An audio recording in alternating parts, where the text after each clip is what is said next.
በቅዱሳን መጻሕፍት ጽዮን የሚለው ቃል ተደጋግሞ በነቢያት ተነግሯል። ሆኖም ግን ጽዮን ትርጉም እንደተነገረበት አውድ ትንቢት እንደተሰበከበት መዋለ ትምህርትም ሚስጥሩ ሊለያይ ይችላል። በዚህ ፕሮግራም እንግዲህ በጥቂቱ የምንመለከተው ታቦተ ጽዮን ወደ ኢትዮጵያ እንዴት እንደመጣች ህዳር 21 ቀን ስለምናከብረው ዓመታዊ በዓል በታቦተ ጽዮን እና በዘመነ ሐዲስ በተገለጠችው እመቤታችን በቅድስት ድንግል ማርያም ያለው ሚስጥራዊ ትርጉም ነው። ታቦተ ጽዮን ታቦት አንቺ ብቻ ነሽ ተብሏልና ታቦተ ጽዮን በፈቃደ እግዚአብሔር በነቢዩ ሙሴ አማካኝነት ለሰው ልጆች ተሰጥታ እስራኤላውያን ሲባረኩባት መስዋዕታቸውንም ሲያቀብሉባት እግዚአብሔር ሲታረቁባት ኖረዋል። 4327 ዓመተ ዓለም ጀምሮ በዓመታት ያክል እስራኤላውያንን በክህነት ያገለግል የነበረው ካህኑ ኤሊ እድሜው ሲገፋ ሁለት ልጆቹን ጠርቶ ብሉዕና ዱግ ዋናና ምክትል አድርጎ ሾማቸው። በደብተራ ኦሪት እንግዲህ ታቦተ ጽዮን እንዲያገለግሉ የተሾሙት ሁለቱ ወጣት ካህናት አፍነኒንና ፊንሐስ ፈቃደ እግዚአብሔር ተላልፈው 3 ታላላቅ በደሎችን ፈጸሙ። የመጀመሪያው በደል በሙሴ ሥርዓት በቀዳማዊ ሰዓት ሌሊት በርታ በቀዳማዊ ሰዓት መዓልት የምትጠፋ መብራት እንድትቀመጥ የተሰራች ሥርዓት ነበር። ሆኖም ግን አገልግሎቱ ከሌሊት ሲበራ ማደሩ ለምን ብለው መቅረዙን አነሱ፣ መብራቱም ጠፋ። ሁለተኛ ለራሳቸው ስጋዊ ጥቅም ቅድሚያ ሰጥተው ለመስዋዕት ይሆን ከመጣው እንስሳ ታርዶ ስቡ ሳይጤስ ደሙ ሳይፈስ ስጋውን የመረጡ ተመገቡ። ሶስተኛ ጸሎት እናደርሳለን፣ ስርዓት አምልኮ እንፈጽማለን ብለው ወደ መገናኛ ድንኳን ይመጡ ከነበሩ እስራኤላውያን ቆነጃጅቶች ጋር በዝሙት ወደቁ። አባታቸው ካህኑ ኤሊም የልጆቹን በደል እያየ እንዳላየ እየሰማም እንዳልሰማ ቸል በማለቱ እግዚአብሔር አዘነ። በዚህ ምክንያት ፍልስጤማውያንን አስነስቶ በጦርነት ቀጣቸው። ዕብራውያን በጦርነት ውሎ ያለማዳቸውን በአሕዛብ ተሸነፉ። ሕዝብ እስራኤል ግራ ቢገባው ድል የተነሳ ነው ታቦተ ጽዮንን ይዘን ባለመዝመታችን ነው ብለው አፍነኒንና ፊንሐስ ጽላቱን እንዲሸከሙ አድርገው ወደ ፍልስጤማውያን የጦር ምሽግ ገሰገሱ። ሆኖም ያሰቡት ሳይሳካ ታቦተ ጽዮን ተማረከች። አፍነኒና ፊንሐስም ሞቱ። ዕብራውያንም በጦርነት ድል ተደረጉ። ፍልስጤማውያን ታቦተ ጽዮንን ማርከው ዳጎን ከተባለው ጣዖታቸው ላይ አስቀመጧት። በማግስቱም ሲመለሱ ዳጎን ተገልብጦ ታቦቱ ጽዮንን በላይ ተቀምጣ አገኟት። በማግስቱ ተመሳሳይ ድርጊትን ተፈጽሞ ዳጎን ወድቆ ተሰባብሮ አገኙት።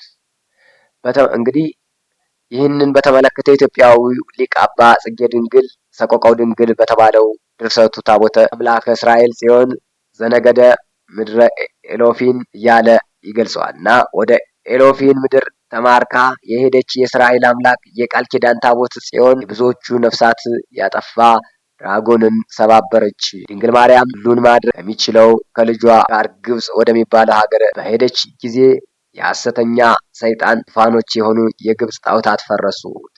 ጠንቋይ ያላቸው ሁሉ አፈሩ በማለት በንጽጽር አስቀምጦታል። ኃይልና ድል ማድረጉን ዳጎን የጀመረው ታቦተ ጽዮን የፍልስጤማውያንን መንደር በባህርና በቸነፈር በባጭም መታች። ሕዝበ ፍልስጤምም ታቦቱን ጽዮንን ወደ እስራኤል ምድር እንድትመለስ አደረጉ። በዚህ አይነት ታላቅ ክብር በሀገረ እስራኤል ትኖር የነበረችው ታቦተ ጽዮን ወደ ሀገራችን ወደ ኢትዮጵያ መምጣቷ ታላቅ የሆነ መንፈሳዊ ሐሴት እንዲሰማን ያደርጋል። የታቦተ ጽዮን ወደ ኢትዮጵያ መምጣት እንግዲህ ከ42 ጊዜ በላይ ስሟ ተደጋግሞ የተጠቀሰው ሀገራችን ኢትዮጵያ በእግዚአብሔር የተወደደች ለመሆኗ ነቢዩ መስክረዋል። ከነቢያት አንዱ አምፅም የእስራኤል ልጆች ሆይ ለእኔ እንደ ኢትዮጵያ ልጆች አይደላችሁምን ብሎ እግዚአብሔር መናገሩን ጽፏል።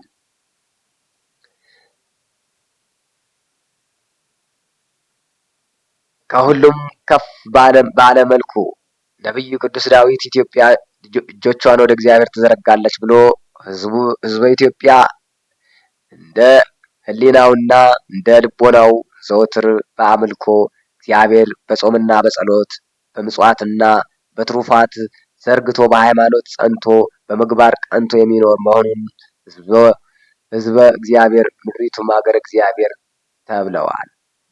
ለታቦተ ጽዮን ወደ ኢትዮጵያ መምጣት ዋና ምክንያት በእስራኤልና በኢትዮጵያ መካከል የነበረው የሰመረ ግንኙነት ነው። ይህ በመሆኑ የንግሥተ ሳባ እና የንጉሥ ሶሎሞን ግንኙነት ሰፊውን ታሪክ ይዞ ይገኛል። የንግሥተ ሳባ ዕቃ ግምጃ ቤት የነበረው ታምሪን ወደ ኢየሩሳሌም ሄዶ ንጉሥ ሶሎሞን ያሰራውን ቤተ መቅደስ አይቶ የሰለሞን ጥበባዊ ዝና ሰምቶ በፍጹም መደነቅ ወደ ሀገሩ ተመለሰ። ያየውን የሰማውን ለንግሥቲቱ አጫወታት። እሷም የሰማችውን ለማየት ወደ ኢየሩሳሌም ሄዳ የሰለሞንን መንፈሳዊ ሥጋዊ ጥበብ ተመልክታ እግዚአብሔርን አመስግና ተመለሰች። ከንጉሥ ሶሎሞን ሚኒሊክን ጸንሳ ከኢየሩሳሌም ተነስታ ባሕረ ኤርትራን ተሻግራ ሐማሴን አውራጃ ስትደርስ አስመራ ከተማ በሚገኘው ማይበላ ከተባለው ቦታ ወንድ ልጅ ወለደች።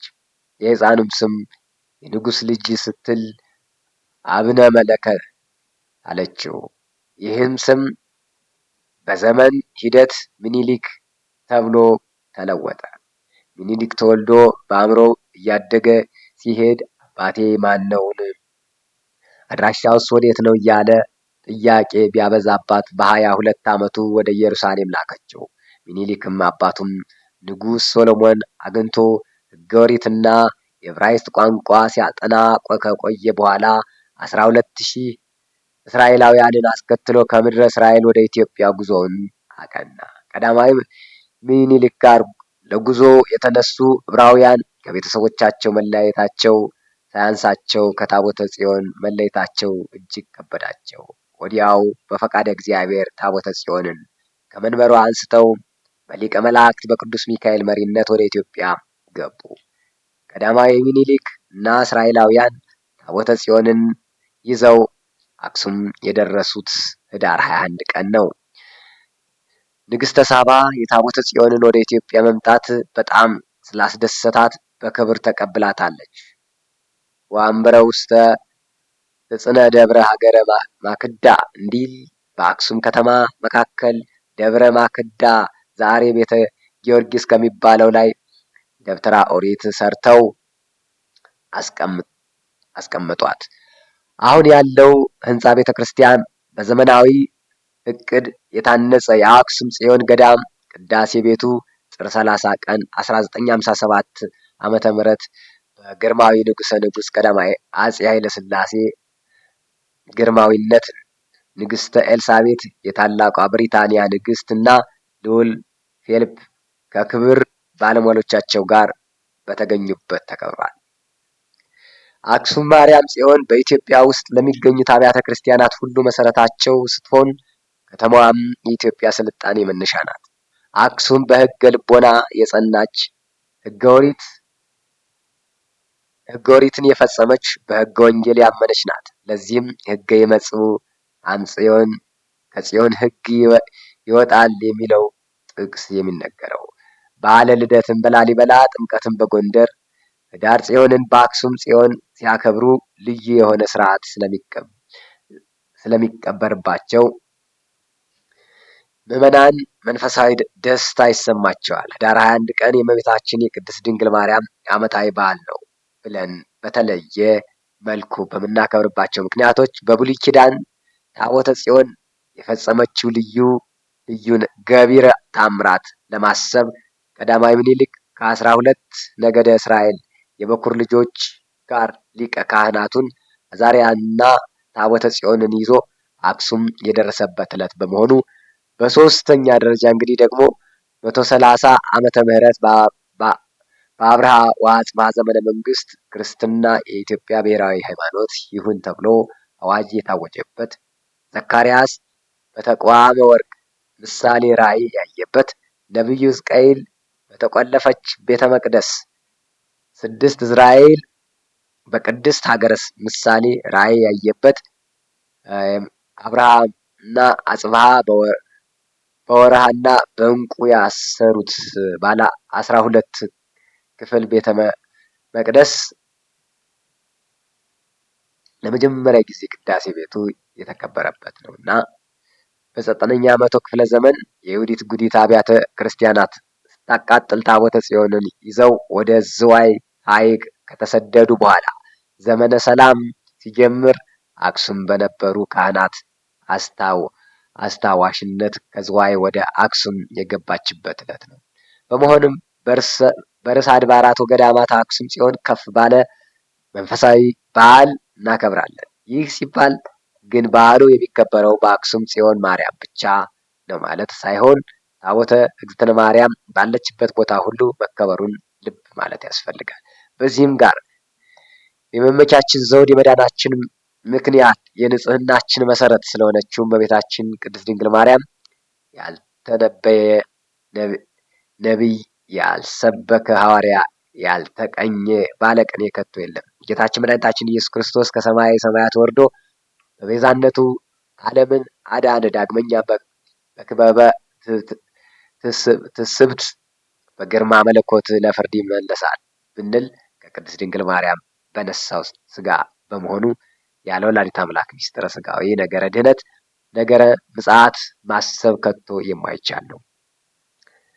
እጽዋ ለጽዮን ጽዮንን ክበቧት እንዳለ ነቢዩ 10ቱ ቃላት የተጻፈበትን የእስራኤል አምባና መጠጊያ የሆነችውን ታቦተ ጽዮንን ሌዋውያን ከበዋት ውዳሴ ያቀርቡላት የነበረው ዛሬ እመቤታችን ቅድስት ድንግል ማርያም ካህናት፣ ምዕመናን ከሩቅና ከቅርብ ተሰብስበው በማህሌት፣ በዝማሬ፣ በቅዳሴ፣ በውዳሴ ያከብሯታል። በእመቤታችን በቅድስት ድንግል ማርያምና በቃል ኪዳኑ ታቦት መካከል ትልቅ የሆነ ምስጢራዊ ትምህርትም ይኖራል። የዚህች የቃል ኪዳን ታቦት በደብተራ ኦሪት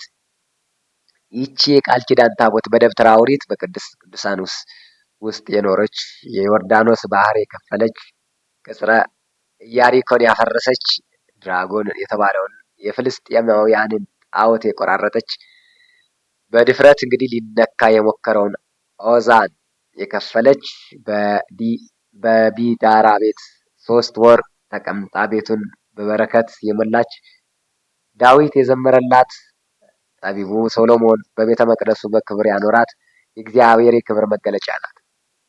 በታቦተ ጽዮን እና በዘመነ ሐዲስ በተገለጠችው በቅድስት ድንግል ማርያም መካከል ያለው ረቂቅና ድንቅ ምስጢራዊ ንጽጽር አስመልክቶ ሶርያዊው ሊቀ ቅዱስ ኤፍሬም በታቦተ በወርቅ ልቡጥ መኩልሄ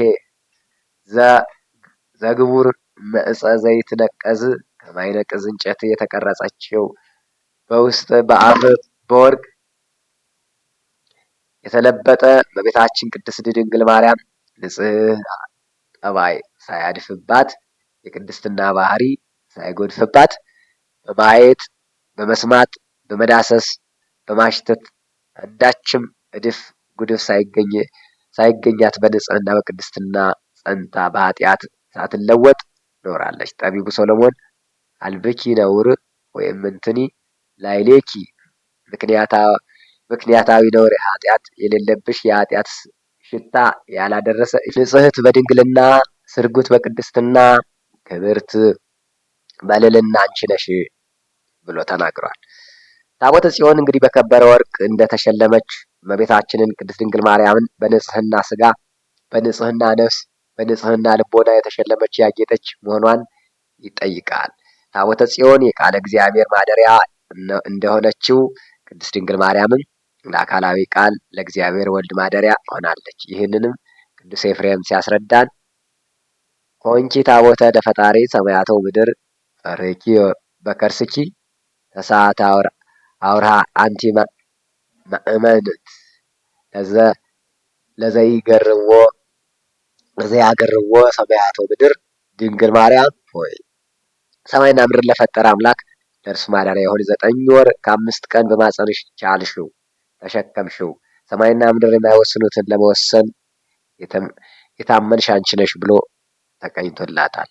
ስለሆነም ከብሉይ ኪዳን እስከ አዲስ ኪዳን እግዚአብሔር ራሱን የገለጠበትን የቸርነት በዓል የእግዚአብሔር ፈቃደ ወልድ ቦታ ሆነን ስናከብር ከኛ የሚጠበቀውን በጎ ነገር እያሰብንን በተግባር እየገለጥን ከበዓሉ ረድኤት በረከት ተሳታፊ እንድንሆን ዘንድ የእግዚአብሔር ቸርነትና የቅድስት ድንግል ማርያም አማላጅነት አይለየን።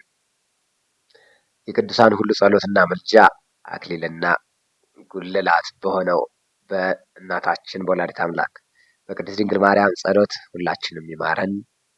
አሜን አሜን። ለይኩን ወስብሐት ለእግዚአብሔር ወላዲቱ ድንግል ወለመስቀሉ ክቡር